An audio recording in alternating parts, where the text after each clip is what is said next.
तो accountancy of class 12th के first chapter introduction to partnership account का ये पहला topic profit and loss appropriation account.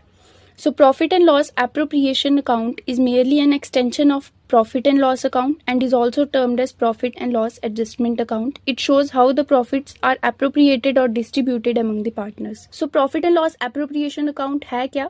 ये एक extension है profit and loss account का. आपने financial statements बनाई हैं क्लास 11th में. वहाँ पे आपने देखा था कि आप ट्रेडिंग अकाउंट बनाते थे फाइनेंशियल स्टेटमेंट्स के लिए. ट्रेडिंग अकाउंट में जो ग्रॉस प्रॉफिट या ग्रॉस लॉस होता था उसको आप ट्रांसफर करते थे प्रॉफिट एंड लॉस अकाउंट में. फिर प्रॉफिट एंड लॉस अकाउंट में सभी indirect expenses and indirect incomes show करके आपके प्रॉफिट एंड लॉस अकाउंट में निकलता था नेट प्रॉफिट या फिर नेट लॉस. और उसके बाद आप उस नेट प्रॉफिट या आप उस नेट लॉस को ट्रांसफर कर देते थे बैलेंस शीट में, राइट. बट जब आप पार्टनरशिप अकाउंट्स पढ़ते हो और पार्टनरशिप बिजनेसेस में जब अकाउंट्स प्रिपेयर किए जाते हैं, फाइनेंशियल अकाउंट्स प्रिपेयर किए जाते हैं, तो वहाँ पे प्रॉफिट एंड लॉस अकाउंट के बाद एक और अकाउंट बनता है जिसका नाम होता है profit and loss appropriation account. अब ये क्यों बनता है? मान लो एक बिजनेस है, एक पार्टनरशिप फर्म है जहाँ पे ए और बी पार्टनर्स हैं. ए और बी पार्टनर्स हैं, वो काम कर रहे हैं, तो उनके जब फाइनेंशियल स्टेटमेंट्स बनेंगे, सबसे पहले बनेगा अगर ट्रेडिंग अकाउंट या प्रॉफिट एंड लॉस अकाउंट बनेगा तो प्रॉफिट एंड लॉस अकाउंट में सारे फर्म के इनडायरेक्ट एक्सपेंसेस, जो इनडायरेक्ट गेन्स होंगे वो शो किए जाएंगे. और एट द एंड क्या मिलेगा? 31 मार्च को जो अकाउंट्स बनाएंगे प्रॉफिट एंड लॉस अकाउंट, तो एट द एंड हमें क्या पता लगेगा कि फर्म में नेट प्रॉफिट हुआ है या नेट लॉस. इसके बाद profit and loss appropriation account बनाया जाता है. अब ये क्यों बनाया जाता है? पार्टनर्स को प्रॉफिट डिस्ट्रीब्यूट करने के लिए. So that's why profit and loss appropriation account is extension of P&L account. Profit and loss account को और एक्सटेंड किया गया है, इसीलिए profit and loss appropriation account को उसका एक्सटेंशन कहा जाता है. And is also termed as profit and loss adjustment account. इसे profit and loss adjustment account भी इसीलिए बोला जाता है क्योंकि जो आपका प्रॉफिट एंड लॉस अकाउंट बनेगा उसके बाद इस अकाउंट को बनाया जाएगा और इस अकाउंट में प्रॉफिट एंड लॉस अकाउंट में जो आपको नेट प्रॉफिट या नेट लॉस निकल के आएगा उसकी एडजस्टमेंट्स करोगे आप इस अकाउंट में, और इस अकाउंट में आप उस प्रॉफिट या उस लॉस को शेयर करोगे पार्टनर्स के बीच में. It shows how the profits are appropriated और distributed among the partners. Profit and loss appropriation account basically बनता किसके लिए है? पार्टनर्स के लिए. और यहाँ पे क्या शो किया जाता है कि पार्टनर्स में कैसे प्रॉफिट्स को डिस्ट्रीब्यूट किया गया है और किन किन वे से, किन किन जरिए से इस प्रॉफिट को डिस्ट्रीब्यूट किया गया है. अब वो जरिए कौन कौन से होंगे? All adjustment in respect of partner's salary, partner's commission, interest on capital, interest on drawing, etc. are made through this account. जितनी भी एडजस्टमेंट्स होंगी पार्टनर की सैलरी, मतलब कि जो प्रॉफिट होगा, आपको नेट प्रॉफिट दिया गया होगा क्वेश्चन में, आपको उसे ट्रांसफर करना होता है profit and loss appropriation account में, और उस प्रॉफिट से डिडक्ट करके आपको पार्टनर को जो सैलरी मिलनी होगी वो, पार्टनर की commission, interest on capital. Interest on capital क्या हुआ? जो पार्टनर्स ने कैपिटल लगाई होगी स्टार्टिंग में फर्म में, है ना, तो 31 मार्च को उस कैपिटल पे उसे इंटरेस्ट दिया जाएगा. अब क्योंकि फर्म इसको इंटरेस्ट को दे रही है तो वो डेबिट साइड पे आएगा. उसके बाद आता है इंटरेस्ट ऑन ड्राइंग्स. अब इंटरेस्ट ऑन ड्राइंग्स क्या है? अगर पार्टनर्स ने कैपिटल लगाई है तो फर्म उनको इंटरेस्ट देगी. वहीं पे अगर पार्टनर्स ड्राइंग्स करते हैं फर्म में तो उन्हें भी फर्म में इंटरेस्ट देना पड़ेगा, राइट. तो इंटरेस्ट ऑन ड्राइंग्स भी profit and loss appropriation account में शो की जाएगी. तो आप यहाँ से अंदाजा लगा सकते हो कि profit and loss appropriation account किसके लिए बनता है? पार्टनर्स के लिए बनता है और हमेशा फर्म की पॉइंट ऑफ व्यू से बनेगा. It starts with the net profit और net loss as per profit and loss account. Question में प्रॉफिट एंड लॉस अकाउंट के एज पर जो भी आपको नेट प्रॉफिट या नेट लॉस दिया होगा, आप वहां से इस क्वेश्चन को, इस आंसर को स्टार्ट करोगे profit and loss appropriation account में. आप यहाँ तो नेट प्रॉफिट जो दिया होगा या नेट लॉस जो दिया होगा उसको आप ट्रांसफर करोगे एप्रोप्रिएशन अकाउंट में, और उसके बाद ऊपर जो आपने सारी एडजस्टमेंट्स पढ़ी हैं इन्हें शो करोगे, राइट. कि जो भी नेट प्रॉफिट या नेट लॉस शो होगा आपको प्रॉफिट एंड लॉस अकाउंट का, वो आप ट्रांसफर करोगे profit and loss appropriation account में. मैं आपको फॉर्मेट समझाऊंगी विद एन एग्जांपल, तो आप क्वेश्चन के थ्रू समझ सकते हैं. LM and were partners in a firm sharing profit in 3:4:5. LM and partners हैं, वो 3:4:5 रेशो में प्रॉफिट डिस्ट्रीब्यूट कर रहे थे. जो कैपिटल्स है LM और N की, वो है 4 lakh, 5 lakh and 6 lakh. Partnership deed ने बोला है कि जो इंटरेस्ट ऑन कैपिटल मिलेगा पार्टनर्स को वो 6% पर एनम मिलेगा. जो सैलरी होगी वो 30,000 पर एनम टू एन, पूरे साल की मिला के उसको एन को सैलरी मिलेगी 30,000। वहीं पे अगर पर मंथ होता तो आप इसको 12 के साथ मल्टीप्लाई कर लेते। Interest on partners drawing will be charge. अब चार्ज और एलो होता है। एलो का मतलब होता है जब आप पार्टनर को पैसा दोगे, और चार्ज होगा जब आप पार्टनर से पैसा लोगे। तो of course interest on drawing जो है वो पार्टनर पे करेगा, तो फर्म को वो मिलेगा पैसा। तो इंटरेस्ट ऑन ड्रॉइंग जो पार्टनर से लेना है वो है एल से 1200, एम से 720 एंड एन से 450। During the year ended the firm earned a profit of 2,70,000। ये स्टेटमेंट आपको क्या शो कर रही है कि प्रॉफिट एंड लॉस अकाउंट में एक नेट प्रॉफिट हुआ है जो है 2,70,000 का। तो क्वेश्चन के एंड में इन्होंने बोला है prepare profit and loss appropriation account. So सबसे पहले आप ये देखो कि प्रॉफिट कितना दिया है। आपको हमेशा हर क्वेश्चन में प्रॉफिट एंड लॉस एप्रोप्रिएशन के जितने भी क्वेश्चंस होते हैं, सबसे पहले आप क्या देखोगे कि कितना नेट प्रॉफिट या कितना नेट लॉस आपको क्वेश्चन में बताया गया है। सो आप देख सकते हो यहाँ पे बताया गया है 2,70,000 का। सो मैं यहाँ पे क्या करूंगी, इस क्वेश्चन में इसे ट्रांसफर करूंगी। तो हम यहाँ पे इसे ट्रांसफर कर देंगे।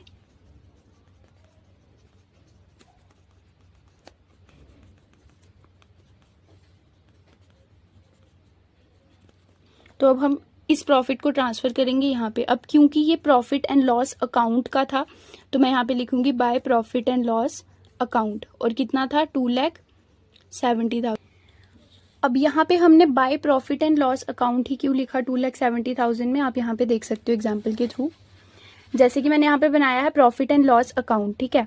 तो यहाँ पे आप हमेशा, आपको ये पता ही है, ट्रेडिंग अकाउंट के बाद जब आप बनाते हो तो यहाँ पे ग्रॉस प्रॉफिट या ग्रॉस लॉस शो होता है। अगर फर्म में नेट प्रॉफिट होता है तो आप क्रेडिट साइड लिख देते हो, और लॉस होता है तो आप डेबिट साइड लिखते हो।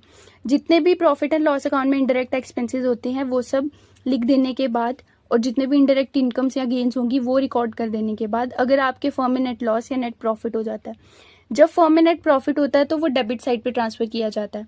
तो यहाँ पे जैसे अगर मैंने लिखा है to net profit transfer to profit and loss appropriation account. So यहाँ पे प्रॉफिट एंड लॉस अकाउंट क्या हो रहा है, डेबिट। अगर मैं इसकी जर्नल एंट्री बनाऊं तो वो क्या बनेगी, profit and loss account debit हो रहा है। तो मैंने लिखा profit and loss account DR to.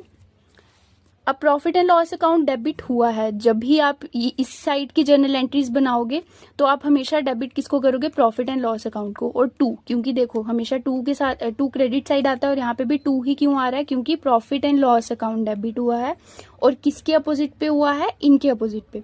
So profit and loss account DR to, ये वाला net profit. So to net profit जो ट्रांसफर हुआ है profit and loss appropriation account में, देख सकते हो। फिर से आप फिर से समझ लो, profit and loss account debit हुआ यहाँ पे, और किस वजह से डेबिट हुआ, क्योंकि नेट प्रॉफिट ट्रांसफर किया गया था profit and loss appropriation account को प्रॉफिट मिल रहा है। सो मैं यहाँ पे लिख दूंगी to profit and loss appropriation account. तो आप यहाँ पे देख सकते हो profit and loss appropriation account credit हुआ, इसीलिए मैंने यहाँ पे भी profit and loss appropriation account को क्रेडिट कर दिया। और किस नाम से किया, इसी नाम से किया, बाय P&L अकाउंट। सो हमने यहाँ पे लिखा है ना by P&L account. So I hope आपको ये समझ आया है कि क्यों जब आप प्रॉफिट लिखते हो तो P&L अकाउंट क्यों लिखोगे यहाँ पे। तो अब हमने प्रॉफिट ट्रांसफर कर दिया है, उसके साथ अब क्वेश्चन के स्टार्टिंग से देखते हैं कि LMN पार्टनर्स थे और इनकी अगर कैपिटल्स है 4 लाख, 5 लाख, 6 लाख, उसके ऊपर इन्हें इंटरेस्ट मिलेगा, इंटरेस्ट ऑन कैपिटल। सो यहाँ पे क्वेश्चन में बताया है कि आपको कितना % देना है, 6%। तो हम यहाँ पे लिखेंगे टू इंटरेस्ट ऑन कैपिटल। तो मैंने यहाँ पे लिख दिया टू इंटरेस्ट ऑन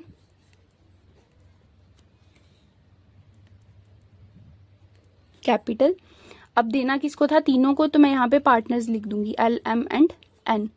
अब इन तीनों को मैंने देना है 6% 4 लाख, 5 लाख एंड 6 लाख पे 6% इंटरेस्ट देना है। तो वो कितना बन जाएगा, 4 लाख पे,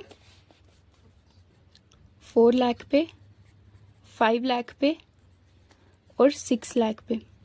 तो वो बन जाता है 24,000, 30,000 एंड 36,000। अब आप इसका टोटल क्या कर लोगे, इस साइड पे लिख लोगे, जो कि बन गया 90,000, राइट।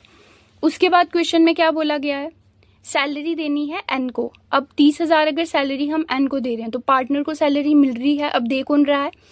फर्म दे रही है, राइट। तो फर्म दे रही है जो चीज, वो डेबिट साइड। बट आप एक चीज याद रख सकते हो कि जो profit and loss appropriation account होता है ये नॉमिनल नेचर का होता है। और आपको पता है नॉमिनल नेचर की जो भी चीज होती है उसमें क्या रूल लगता है? Debit all expenses and losses and credit all income and gain. तो जो फर्म पैसा देगी वो इस साइड आएगा, जो पार्टनर से पैसा लिया जाएगा वो इस साइड आएगा। अब हमें एन को सैलरी देनी थी तो मैं यहाँ पे लिख दूंगी टू एन सैलरी। उसे 30,000 देनी थी पूरे साल की, मैंने 30,000 उसको सैलरी भी दे दी। उसके बाद क्वेश्चन में बोला गया है interest on partners drawing will be charge. Partner की जो ड्राइंग है उस पर हमने इंटरेस्ट चार्ज करना है उनसे 1200, 720 एंड 450। सो मैं यहाँ पे इनसे इंटरेस्ट चार्ज करूंगी और यहाँ पे लिखूंगी बाय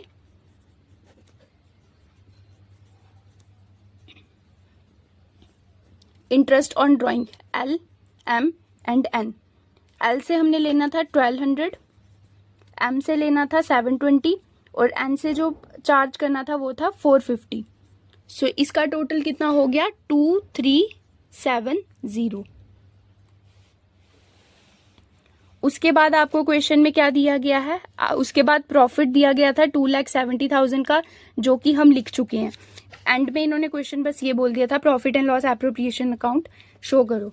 तो हमने जितना भी एप्रोप्रिएशन करनी थी आपने यहाँ से देख लिया कि आपको प्रॉफिट था, उस प्रॉफिट में से आपने एप्रोप्रिएशंस की है। यहाँ में से आपने इसको इंटरेस्ट ऑन कैपिटल दिया है और सैलरी दी है। ये सब टोटल करेंगे हम और देखेंगे डेबिट साइड बड़ी है या क्रेडिट साइड बड़ी है। तो यहाँ से हमें पता लग सकता है कि डेबिट साइड बड़ी है, जो कि है 2,70,000 प्लस 2,370 को प्लस करो तो आ जाएगा आपका 2,72,370।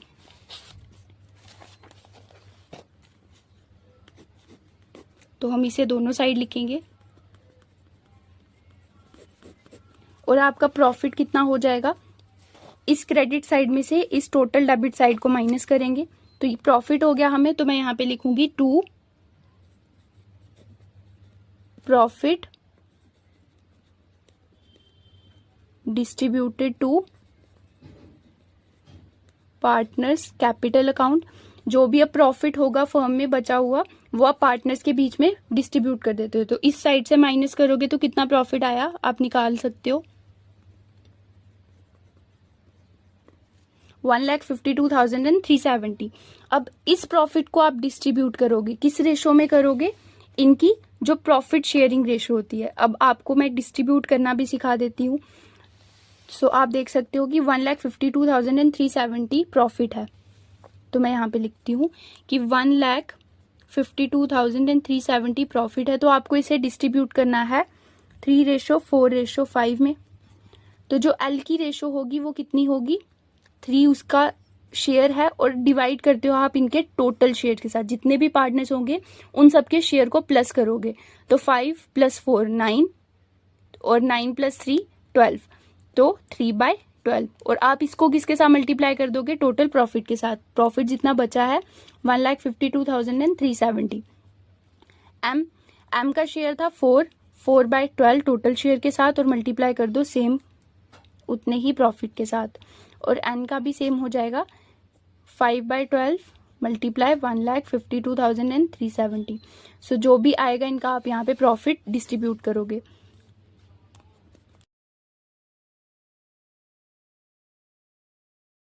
मैं आपको अब फॉर्मेट दिखा देती हूँ इमेजिनरी फिगर्स के साथ, जिसमें और चीजें भी मैं ऐड करूंगी। तो एक बार profit and loss appropriation account को फिर से आप एक रफ फॉर्मेट से समझ सकते हो, जिसमें कुछ चीजें और ऐड की हैं मैंने।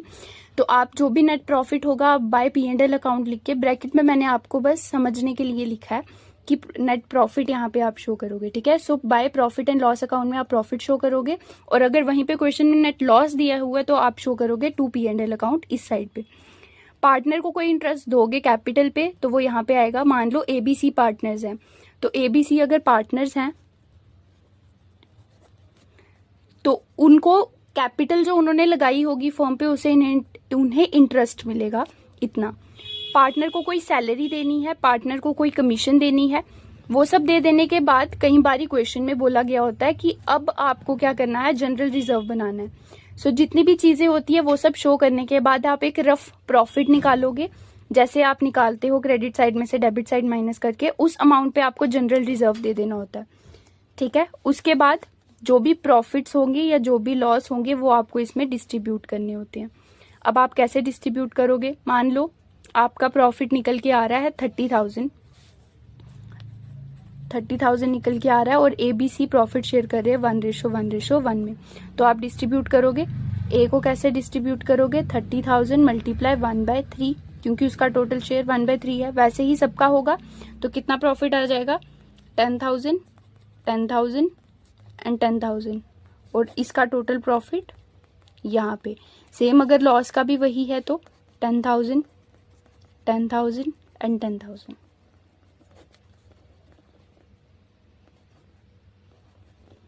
तो अगर आपको प्रॉफिट होता है तो आप यहाँ पे डिस्ट्रीब्यूट करोगे पार्टनर्स के कैपिटल अकाउंट में, और अगर लॉस होगा तो आप यहाँ पे डिस्ट्रीब्यूट करोगे।